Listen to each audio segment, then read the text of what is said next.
Okay, awesome. Thank you everybody for coming to our final provider info share, monthly info share for 2024. Um, I just wanted to mention that the for 2025 we did put out an e-alert, and this is entirely my mistake. Thank you for our sharp-eyed providers who found the mistake. The link was correct to sign up for the 2025 series, but the alert said Thursdays, but it is not on Thursdays. It is on Tuesdays as it has always been. And the link will take you to a Tuesday and have you sign up there. So no worries. I'll get a correction out there as soon as we can. But I really appreciate the chance to fix it and to carry on and continue with our provider info shares. So there's that. We wanted to call your attention on the second item to the recent alerts that have gone out. So let me grab those, and I think I tried to grab those before within this session. Hopefully you'll be able to see this okay. Recent, it says e-news archives. Does Looks that look great. okay? Okay. So e-news archives are pretty easy to find. You would go to our website and down at the bottom, e-alerts, and then you'll have archived e-alerts. Now, everybody who's a provider should be signed up for them. This is an easy way to find your e-alerts by month. The only drawback to them is that they do not have any attachments in these this list here. So if you're looking for an attachment that was sent out, best idea I could give you is that you'll have to go to the e-alert, look for the day and time it was sent, and then just go check your email, inbox or wherever you store them for that if you missed an attachment. But I just wanted to call attention quickly to our e-alerts for December so that folks don't miss them. First one there is American Rescue Plan Act Home Modifications and Enhancements application. This is where we're interested in getting applications from our residential providers of group home and family hab and any other, even if they're prospectively going to, if they're going to make a home or if they already did do modifications to their home.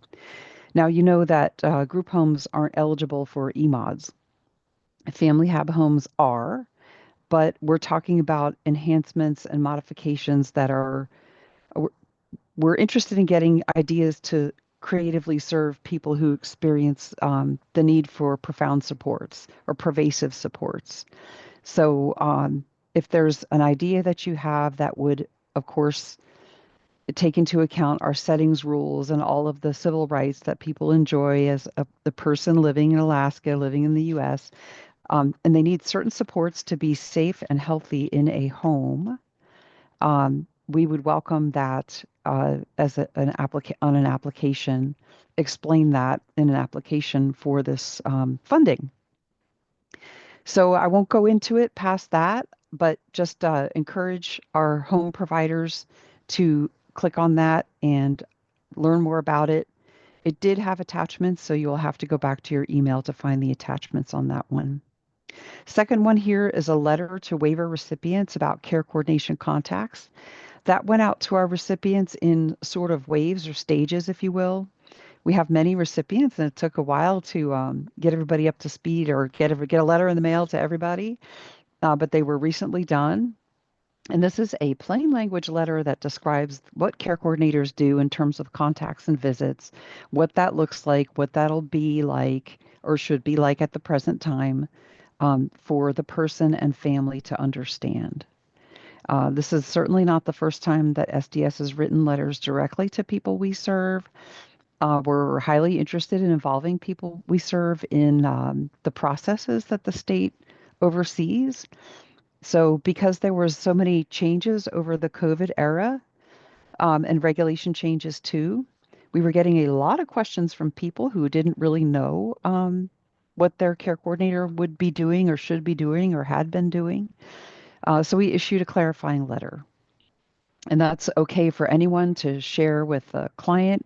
Perhaps if you're a residential provider, maybe you got one on behalf of a client, maybe a person needs explanation. In our agenda, we also have a link to our family office hour, I believe, or at least our family info share. We do hold family office hours and info shares just like this for people and families who have questions. So we encourage you to have people get that link and attend. It's a Zoom session. We know that not everybody does Zoom, but maybe there's a family member who, is Zoom friendly and would like to get answers and info like that. Okay. Uh, LTSS means Long-Term Services and Supports Medicaid Rate Methodology Study Reminder. There is a rate methodology study going on right now. We get a lot of questions around rates. We want people to contribute to the rate study. It is work to do so. I appreciate that, the time it takes to come up with the information for that rate study. But we need to modernize our rates of reimbursement for the services that are done. And the way that we can find out about what that might be is for our providers to participate in the rate study. So there's just a shout out for that, a plug for the rate study. And of course, our training monthly info sharing and office hours. Links are correct.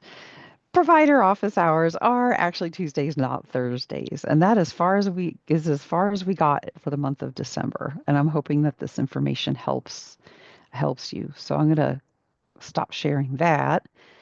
I'll check our chat and see if there were any questions. None so far.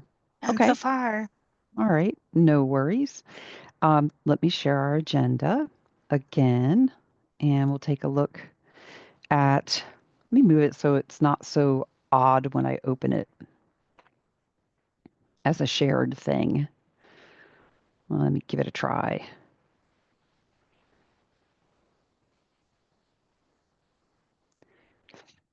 All right. I know I have to make it wider. Don't worry. I got it. Okay. Some reminders or talking points for us here.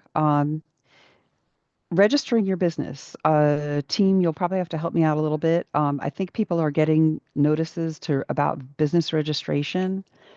Um, if you get that and you need help with registering your business or something that you don't understand about the letter, we always offer our Small Business Development Center as a resource for all of our small businesses in Alaska doing waiver services, PCS, and care coordination. Anything to add? Yes, so two things. There's an email kind of going around that looks like it's spam. It's being sent from, I can't remember the name, it's like a Aviv or something like that, saying, "Hey, you need to renew your business license. Here's the link." It has, it has your information there because it is a legitimate license information on there. Like it has your information, but it costs more. So I checked with the state, like with the business licensing folks, and they're not affiliated with them. It's not necessarily spam, but they're not affiliated. So they're saying any transactions that you do regarding your business license, you need to do them on the state website. Don't click on emails necessarily that are sent to you. We've had a care coordinator reach out with this, and actually my husband got it for his business too. And I almost went through with it, but then I looked and it was considerably more money to renew through them. But apparently it is somehow linked to the state, but they charge you, I want to say 3 times as much, I think, to renew. So just pay attention to kind of the emails you get. Uh, and again, the state licensing folks are saying, business licensing folks are saying, whatever transactions you do and information you need, go on the state website only. Don't click on links from non-affiliated sources where you might be paying for something that may not be linked to the state. It may or may not. So just a reminder, it's kind of, Christmas time, end of the year. I think there's been an increase in all kinds of different spams, scams, phishing There is. emails. So pay attention to that. Um, so that was one part. And the other part is that you might have, if you're business in the valley, I think you might have gotten an email that you don't have to have a borrow license, but still make sure you read that email and check with the licensing folks, the business licensing folks, not our licensing folks, but business licensing, because the city of Palmer, Wasilla, I think, and Houston still requires you to have a license, business license. So just because the borrow business license is revoked doesn't mean that applies necessarily to where you're doing business. So double check your email. You could always reach out to the state folks. They're pretty quick to respond. Their email addresses are listed on the website. They were pretty, I don't know who to email. It was pretty easy to find their contacts, and they were very responsive and very helpful when I was asking them questions from my personal email. It wasn't from my state email. So I would say it's not because I'm using, the Alaska.gov, but just kind of beware, right? Pay attention and be careful. And I don't know, Delight, if you wanted to add something to Yeah. that. So the Anchorage Center has Angie Gherkin, and she was formerly a part of our field in long-term care. And her team is making sure that they have specialists to support folks that are looking like small businesses for long-term care services. So, if you have a friend that's thinking about creating an agency, or an acquaintance, or if you yourself are thinking you want to shift things up in your agency, you can always reach out to them because they're happy to help support our particular field. So the Small Business Center, Development Center, I know that sometimes folks are like, they won't have anything for me. They will. They will have things for you. They will ask you a lot of great questions, help you think about your business and your long-term goals, and be realistic with you about the financial components of it. So I just wanted to give them a little bit more of a shout out. And then circling back to Kat's point about a municipal, so you have your municipal laws, your state laws, and then your federal laws. So just make sure that you are up to date with all of your requirements, because we're closing out 2024 and then we get into tax preparation season. So make sure that you're following all of those different layers of laws, and that you are, and if you're a little nervous about any of it, reach out. And if you're nervous and you want to connect with us, we can help facilitate you to the right uh, space, but I'm pretty confident that a lot of you have your go-to people within your community. But I just want to make sure that you're managing that aspect of your work, because it can be daunting to keep that all working while delivering quality services and keeping your staff really in good spirits. So we really appreciate you and just want to give you a little extra support in that aspect of your business. Yeah, that's all I had for that. Thank you, Delight and Kat. Very helpful. Okay. I don't see chats yet, but we'll get there. We'll get to some Q&A time. Okay, let's talk a little bit about transportation. We've been getting lots of great questions about transportation, and it's kind of a unique service because as it fits in with other services a person might have or doesn't have, there's a lot of nuances to it. Um, I put here NEMT, which is non-emergency medical transportation, waiver transportation, and paratransit ADA rides. These are all rides that are not, they're not emergency rides, like an ambulance or something like that. One of them is medical, and the others are more focused on community access for people who experience a disability mobility issues. Um, how do they go together with out-of-home residential services and for employment services? And then what is escort and how does that work? So I'd like to sort of address the NEMT stuff and the waiver ride and then escort first, and then we'll talk about transportation for employment services. And I want to call up my resource here. Um, and okay, it's kind of a unique set of things to know. We also have gotten some questions about um, homes doing assisted living or residential supported living, I should say, or even group home, charging a person per ride for or per trip for an escort, like for example, to a medical appointment. Um, so I wanted to hopefully clarify a little bit around that too. Um, So for waiver transportation, just waiver transportation, it is for trips to and from community resources or activities. It is not for medical appointments. Okay, so waiver transportation is not requested for medical appointments. Um, it is available if a person resides in a home, a licensed home, doing residential supported living. Um, it is available, or it is not available with group home. So waiver transportation is not a service that's separately available through the waiver if the person has group home.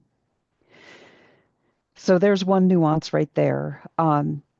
Transportation in a waiver is authorized on a service level authorization for people who score on our consumer assessment tool for locomotion.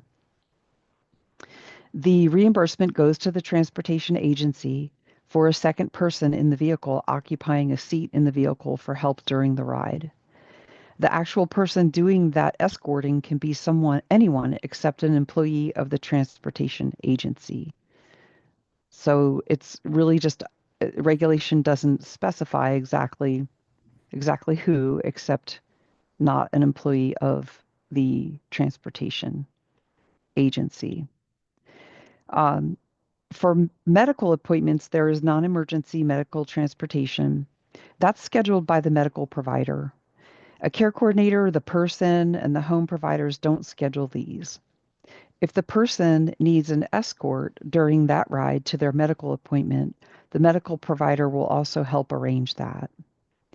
Ultimately, a medical provider is responsible to help their clients with disabilities access their services. I know that there's a whole nother topic around medical, services and people accessing them, and can they get on the table? Do they understand? Can they wait in the waiting room? And providers, being unwilling to help or stating that they won't and things like that. That's not what I'm talking about right now today. I know those things flow into it and they're important, but I'm just talking about the transportation part. Okay. That is a regular Medicaid cost. It's not on a waiver. It's not charged to a waiver. It's regular Medicaid, and the medical provider will arrange it. So if a home is charging for an escort, meaning somebody to go to a medical appointment with the person, the NEMT process can provide for that escort if needed. In that case, the person shouldn't be charged extra for the escort. We do realize that the person might ask for a residential supported living staff to accompany them on a NEMT ride, but the reimbursement does go to that NEMT provider. Asking the person to self-pay what Medicaid is also paying is not allowed. If Medicaid is not paying for the medical appointment ride and or escort, for example, the person could be paying for it themselves. There's nothing stopping that from happening. A home could possibly have a reasonable escort fee, and this would be located in the assisted living agreement. If the person is aware of the charge and has signed the assisted living agreement with the charge in it, and they agree to pay, then the home can charge it and the person can pay it. Some homes may be dually certified. They may be certified to provide home and to provide transportation, waiver or NEMT or both. If the home is also the agency providing waiver transportation, that'll be on the plan. And that's, you'll be able to see that on a plan. It'll be a little bit more clear. NEMT can also be on a plan as a support, but it's not a waiver service. If escort is also authorized, the home transportation will also receive that reimbursement for that seat that any escort takes up in the vehicle. In this case, they shouldn't charge the individual extra as they're already being reimbursed for the escort. So the questions I've gotten is like, hey, Kara, they charge $25 per appointment. An escort reimbursement is about $22. So it's really, it seems equitable to me. If they're not available if they're not, charging Medicaid for it, then it doesn't sound like an outrageous fee for $25 for an escort if the person wants that. That's outside of any kind of eligibility for mobility and cognition and things like that on our assessment tools. Hopefully you're still with me. I know it's confusing. Please note that some of our paratransit companies do have what they usually call an ADA ride. These are funded by the municipality or federal sources rather than state Medicaid. Some people who have mobility and cognition limitations could qualify for transportation under that. Even if they are living in a group home, they could have transportation through an ADA ride. So we have anchor rides in Anchorage where we are. And correct me if I'm wrong, I think that Fairbanks has Van-Tran. I mean, I could be wrong, but there's in our bigger communities, there is, and some of our smaller ones too, there is paratransit.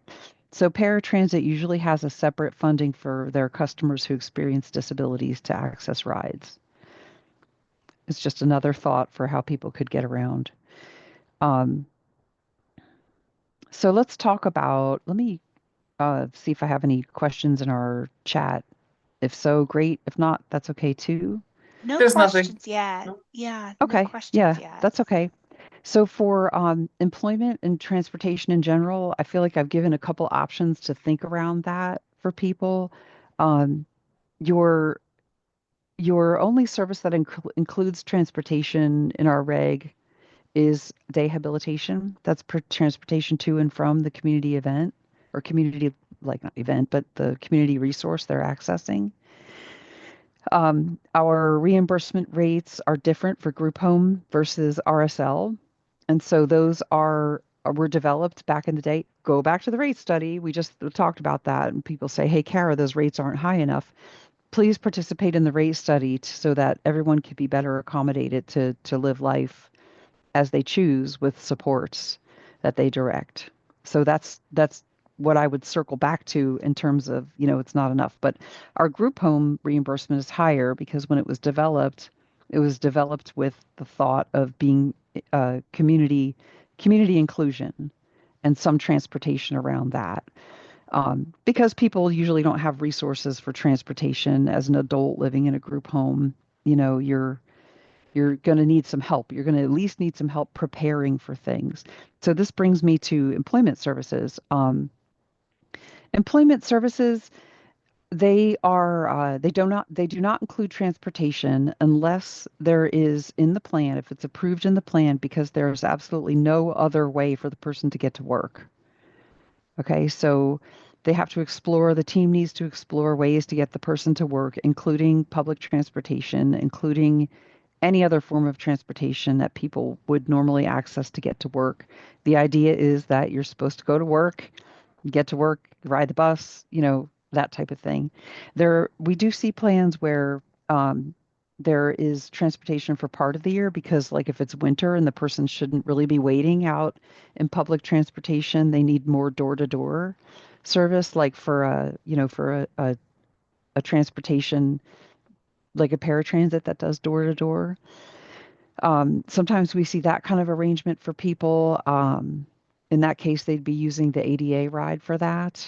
Um, some cases we just approve it because there is no other way for the person to get to work other than the employment services to pick them up and bring them to work. And so the role of a residence, for example, is to help prepare, if it's out of home residential, help that person prepare for their ride, help them get ready to go to work or access the community, um, cue them to get ready, provide assistance for them to get ready, talk about the plan of the day, what's going to be happening today. Those are ways to be supportive around transportation, community access, and transportation for somebody living in a home. And it's also compliant with settings rules. The settings rules require our homes to support people's community access and involvement in employment services. So I do get the question, hey, Kara, group home is supposed to transport people, and so is Dayhab. Who does what? My best answer to that is that it's what is best for the person, what can get them to their activities. So our regs don't spell out every single detail, but there is a reasonableness factor and an everyday being able to do it factor for the outcome for the person. And the outcome is being that they get their services, they engage in the community. Do you So have do go you ahead. have any pro tips for mapping transportation with the support plan? like as a planning team?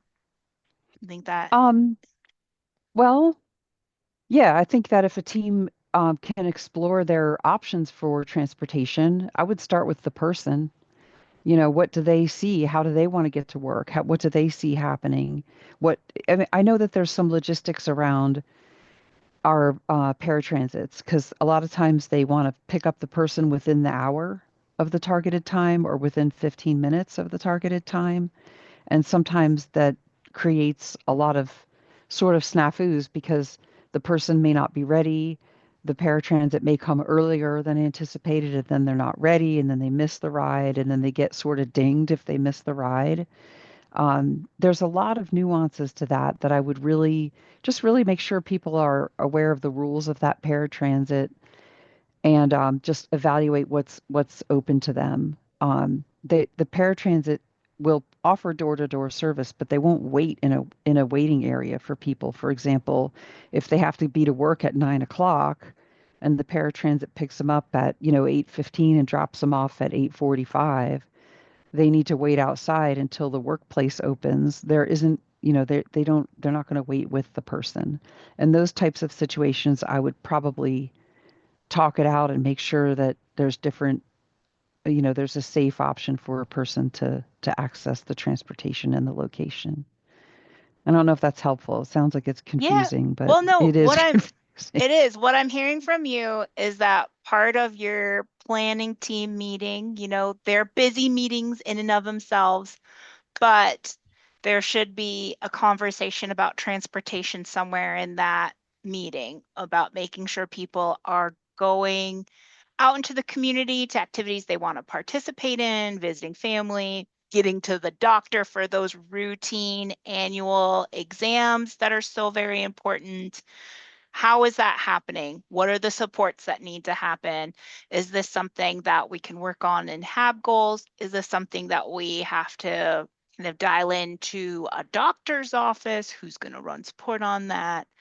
It Mhm. sounds like it's just one of those pieces where it's like, what does the person need? How are they going to get there? And then which Mhm. provider is kind of the support, like in our residential homes, what's our getting ready plan and coming back Yeah. plan, If those it's kind of NEMT, components. yeah, for medical stuff, over the years I've learned what helps is that if a person has a regular medical appointment that maybe doesn't qualify for NEMT, but it's due, and then they're being for lack of a better way of putting it, seen for a specific condition.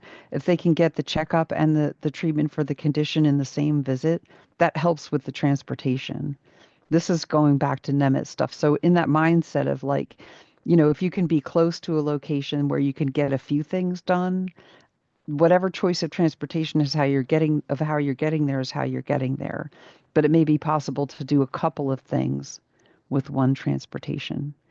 I would also add to like, please utilize us and our team, for your thoughts and concerns. Please come to our office hours because I know there are always specific situations that are like stumpers, like I'm not going to know e- exactly everything. So we can put our heads together and we can help you, tease through this and talk through this in specific instances if you're facing barriers and challenges around transportation. It's one of the hottest services, I will tell you, in terms of the passion that goes into, you know, working this out and working this through. Oh, and it goes back years. So if you feel like it's challenging, it is, but it's worth it. It's worth it to bring your issues to us so we can, let us help you with that.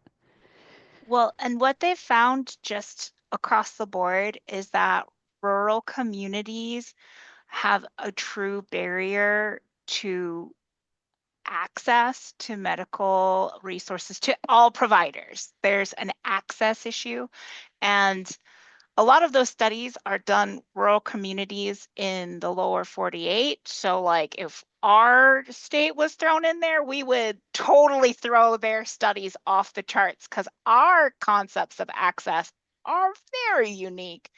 So like Kara Hmm. said, reach out if you're in one of those scenarios where you're feeling that maybe one of your Individual served is not having access to things, and that transportation is an element to it. You guys need to shore up that transportation piece in their plan.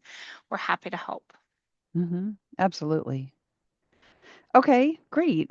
Um, let's talk about harmony for a minute. So lately, we've been getting a lot of questions around harmony and a lot of confusion, and folks, assuming and asking things and wanting things to happen that can't happen. Um, and that's how it goes for us. We kind of get the big picture of things through many, many, many communications. So Harmony Access, when we first had Harmony come on, which was about 2016 to 2018 era, um, at the first, it was thought that all providers could potentially access Harmony. It soon became apparent that we could only have a few different types of providers access Harmony. And what Harmony is it's a data file cabinet for each client, and it's a virtual file cabinet. So it's a client file, and it's also where our approved providers who have access will put in and take out documents and information such as applications, reapplications, support plans, and amendments. And our provider types that access it in that capacity of like doing that work of submitting documents and things like that, those are going to be your care coordinators and your personal care services admins. Only those two. Uh, Outside of the world of waiver, we also have long-term care nursing home folks. They do their admissions through that. DPA has limited access to it. And of course, our adult protective services, they started with like Harmony Phase 1, where the whole APS system was actually the beginning of Harmony, the beginning of the harm of use of Harmony. Nobody has access to that except APS.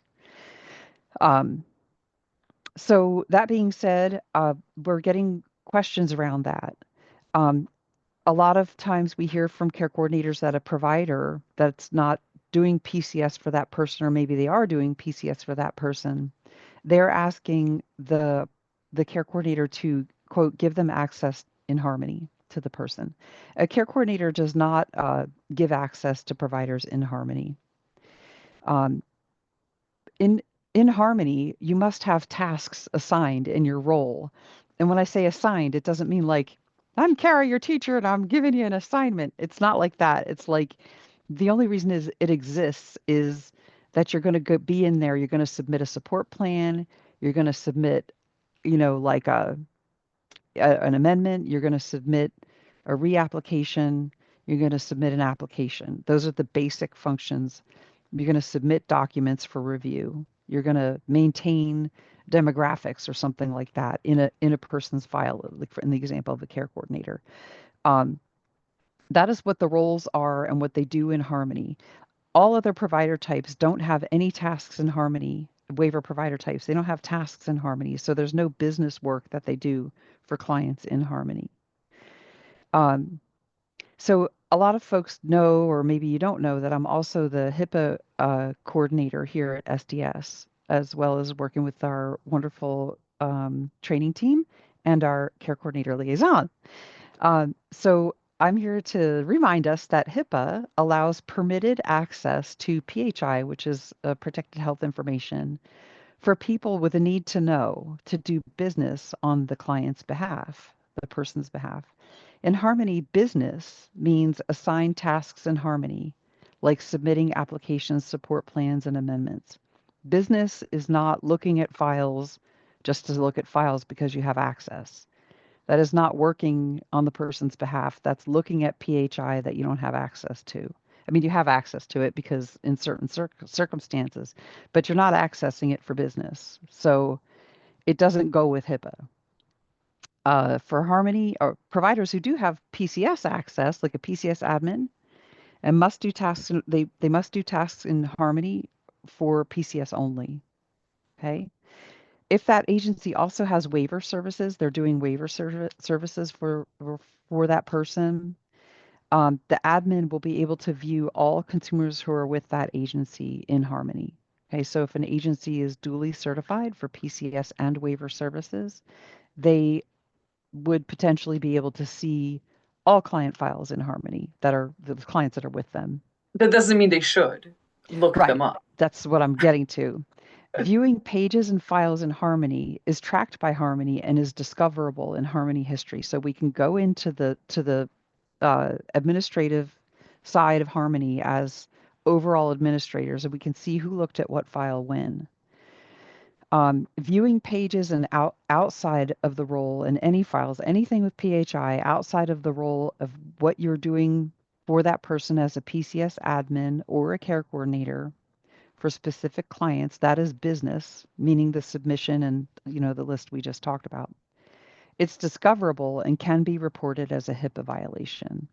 So looking in there just to see what's going on, trying to figure out, like looking at some notes that were back and forth, about somebody said something to the care course, SDS made a comment or something here on a note, um, I I've gotten communication that makes me think admin or our program folks might be wanting to use Harmony to somehow track service utilization, which it doesn't do. It's a filing cabinet to initiate and change services. Initiate, approve, and change services. To discover needs like through the assessment process, that's what it's for. It's not to do service utilization or to portray service utilization. For that, I would say my best thought is to develop an internal system to track it or connect with Gainwell for that client to get that information about that client. And that is where you want to work with your billing professional. You know, again, this goes back to things I've mentioned before, which is Medicaid is a fee for service system. You do the work, then you get paid. You do the work, document it properly, treat everything per HIPAA, store it, do the work according to an approved service plan. You get a service plan that has an annual amount that's authorized. That is just the maximum annual amount that's authorized. What you're actually going to deliver is most likely going to be less than that. So you don't want to use the total amount authorized as, it's the total amount authorized, but what do you actually bill, right? Medicaid has all kinds of rules around billing. You can have up to a year to bill. I don't think our providers really take that long, but they could. And the different regulations that you'll see around allocation of services and frequency, scope, and duration have to do with all of this, a service utilization to help prevent overutilization of services. That's why we have amendments because people can change what they need. They have an annual plan, but they can make changes along the way. It is not Medicaid is a fee for service. It is not like a grant where, you write a grant and you say, "Hey, I need this much money to do this with." Then you get all the money up front, then you do stuff with it, then you report on what you did. I mean, it's more complicated than that, but it's not a fee for service. So knowing that, I would suggest for an agency to develop its internal tracking of service utilization and compare it with its billing, just to make sure that you're billing the units that you're entitled to bill and or not billing them over that, that aren't compliant without being compliant. But Harmony is not the place to do that. What are your thoughts? Do you want to add? Team, do you want to add? Then there's a question in the chat about, I think Delight's getting clarification. How is it a HIPAA violation? And it's a HIPAA violation if you're talking about you're a PCA admin, but you're looking at waiver clients. Because your work is limited to PCA related work. It's not to look up support plans, see if it's approved, if it was denied, how many units. That has nothing to do with PCA work. And that's why it's a Correct. HIPAA violation, because we're talking about minimum needed information, right, Kara? That's how you It's phrase the it? minimum amount of information needed to do the work on the person's behalf. And in work in Harmony is limited to the work that is done under your role, your PCS admin work. I know you work with people when, you work with them, right? They have waiver, you're just sending staff to their home or whatever you're doing, you have a home, things like that. That's work. I get it. The business need in Harmony is only your role in Harmony. It's not looking at a person's entire file because you're providing other services to them. You need to stay in your role This is what you signed up for when you signed up with the user agreement and the Harmony access coordinator, that role and your user agreement. This is what you signed up for as agreeing to use Harmony under these terms.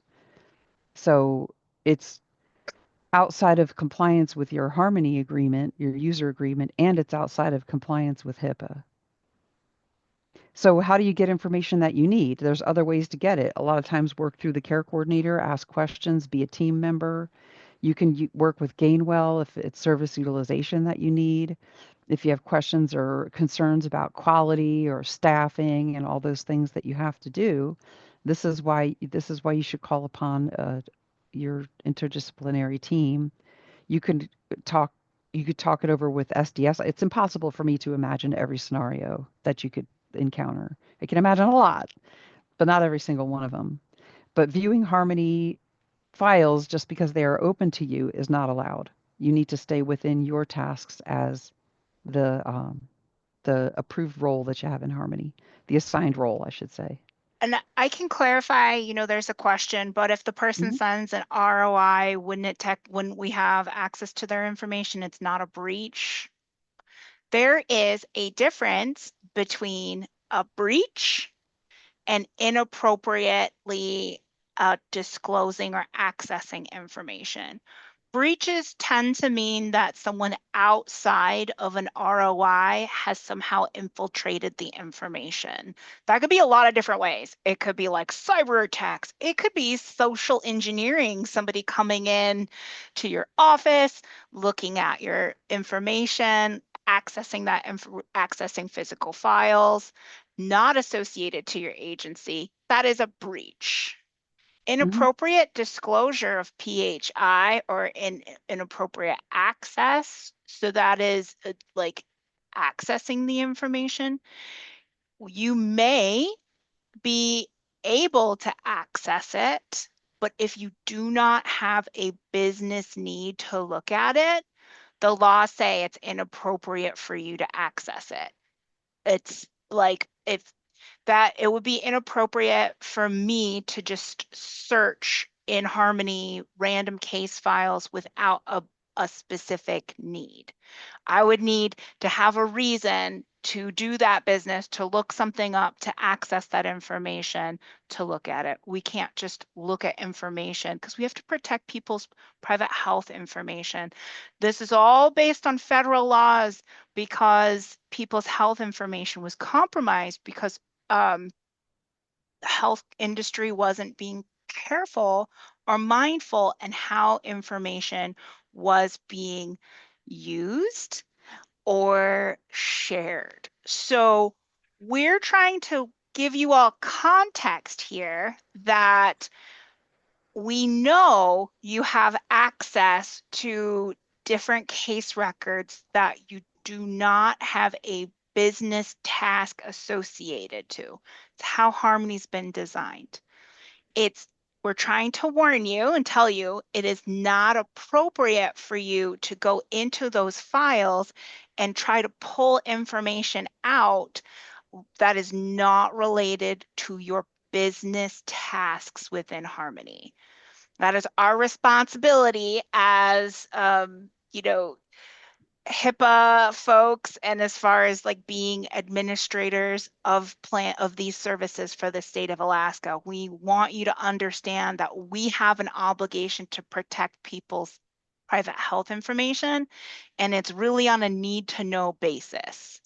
So if you need to know something, I would recommend reaching out to the care coordinator about it.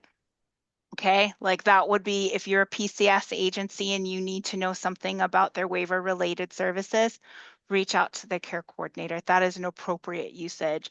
Going into Harmony, going into a support plan and trying to pull information out from that avenue when you do not have a business need to is inappropriate. So we're trying to give you that context.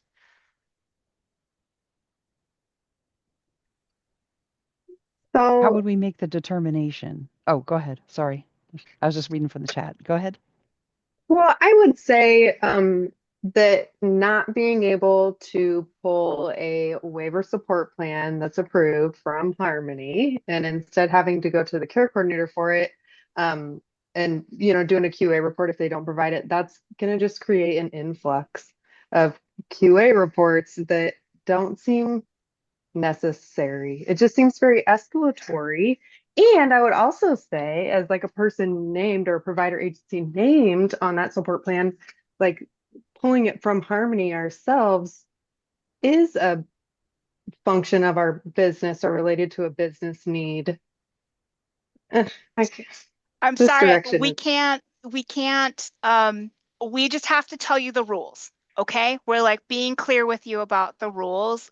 I can see where you're saying your business functionality. I see what you're saying. I understand your context, but the care coordinator has a regulatory responsibility to circulate a signed, approved support plan. That is their regulatory responsibility, and that's their job.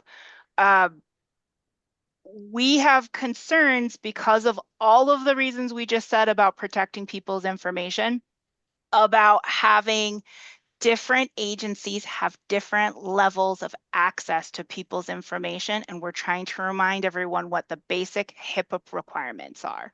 And that's you do not need to access this information unless you have a responsibility to submit a plan, update a record, submit an amendment. It's all very functional usage. Otherwise, we do have situations where agencies have pulled the wrong information.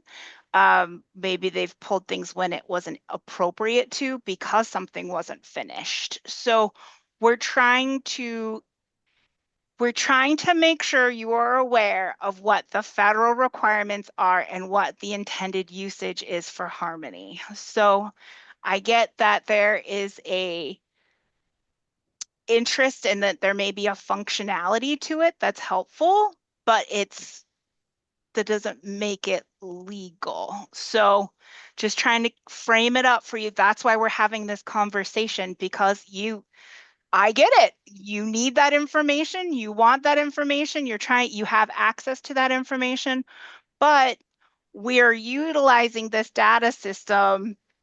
It is honestly a gift to be able to have this technology, to be able to do this work. Having this technology allowed for us to be able to continue with delivery of services during the pandemic with limited interruptions. But there are some parameters to access. And so we're trying to make sure we're all on the same page on it. And there was a question about will we be sending it out in an e-alert or formal notice? Most likely, yes. We're still in the forming stages of that. How would we make the determination that we're using the program inappropriately? By HIPAA rules, which everyone who's a certified provider has signed up for their certified for their enrollment under compliance, agreeing to be compliant with HIPAA, and it's possible that the Harmony system, it could be discovered through that because it does record the history of access to files. Like it'll tell in its history who accessed the file. And if it's not a provider that has business work to do for that client in their role in Harmony, then it's a potential reportable finding. And I would also advise us to go back to your Harmony user agreement. You can get the details about that. If you want to report something, you can do a QA report through centralized reporting. Not just things like this, but anything that would come in as a course of critical incident, quality assurance report, things like that. Centralized reporting. Okay. All right. So, yeah, thank you. We just went through our list here in our agenda. Thanks for your thoughts and your concerns. Our reminders are individual and family quarterly info share. People do not have to register. It's just an open link. It's our room, our SDS training room that they come to. Um, it's let's see here, and I'll have the series itself. I'll have to write that in and give it out to everyone. When this is over, I'll distribute a new of the dates of the actual dates that people can come to it. We'll email this to everybody. Provider support office hours, and again, our open office room, Zoom room, every Thursday, 3 to 4. Assisted living licensing staff are available the first Thursday of every month. Bring your questions. Current and prospective providers are welcome to attend. Individual and family office hours, first and third Monday of the month. And we have our YouTube channels and our training academy as a resource for you there. So I'll add those details to it before I send it out to everybody. And we'll also have the link to the recording of this session. So give us a day or so to get that up. Sometimes it takes time to, bandwidth and time to get the recording up. But we'll do it, and we'll get a copy of the agenda out to you for your files as well. Other questions about what we talked about today? We talked a lot about the Harmony access, we talked about transportation, and we talked about our provider info share series, registering your business.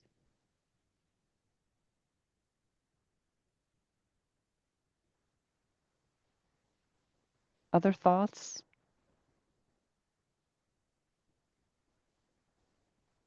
No, just appreciate everybody's hard work. And if, we try to have these conversations because we want you to be engaged and aware of these different dynamics. We appreciate your thoughts and candor. And we appreciate being able to work with you in supporting Alaskans. Here's a good question. What's a timely turnaround for receiving the approved support plan from the care coordinator? I believe regulations say 10 days once they access it. I might be wrong though. I'd have to look it up. Yeah, I don't know off the top of my head. I'll have to check. Zach will get back to you on